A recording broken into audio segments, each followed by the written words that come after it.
Hey, welcome back to the Mr. Excel Netcast. I'm Bill Jelen. Hey, if you have a question for the Netcast, please feel free to send it in. Either leave a voicemail or drop me a note, bill@mrexcel.com. Now, a couple of weeks ago, we talked about using the column function, and I got several questions about that where I just guess I didn't make it clear exactly what was going on there. When we have a VLOOKUP, I have a VLOOKUP here that's hard-coded to say for the third parameter that we want the second column of the table. And then I copy that across. Of course, it's going to give me the second column all the way across because that 2 is basically hard-coded. And what I was trying to do with the column function, and I don't think it was clear during the podcast, is I want to replace that 2 with a function that's going to return a 2. And the column function, let's just come over here, equal column of A1 will give me a 1. The column of B1 will give me a 2, of course.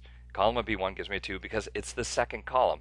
So it doesn't matter where my data is. In this case, here I want to grab data from column I and column J and column K.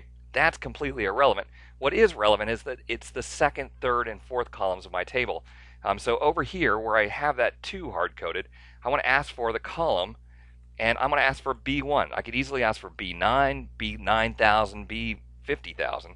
Doesn't really matter. I'm just choosing some value in column B, and the advantage there is it gives me the exact same value because column of B1 is just like writing 2, but when I copy that across, it gives me the third, fourth, and fifth columns from the table.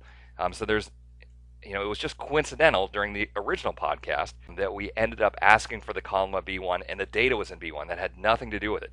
It just happened to be that the data was in the second column.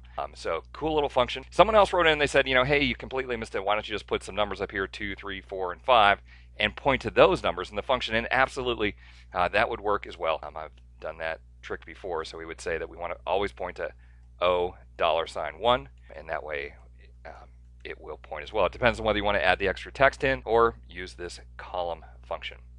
Thanks for stopping by. We'll see you next time for another netcast from Mr. Excel.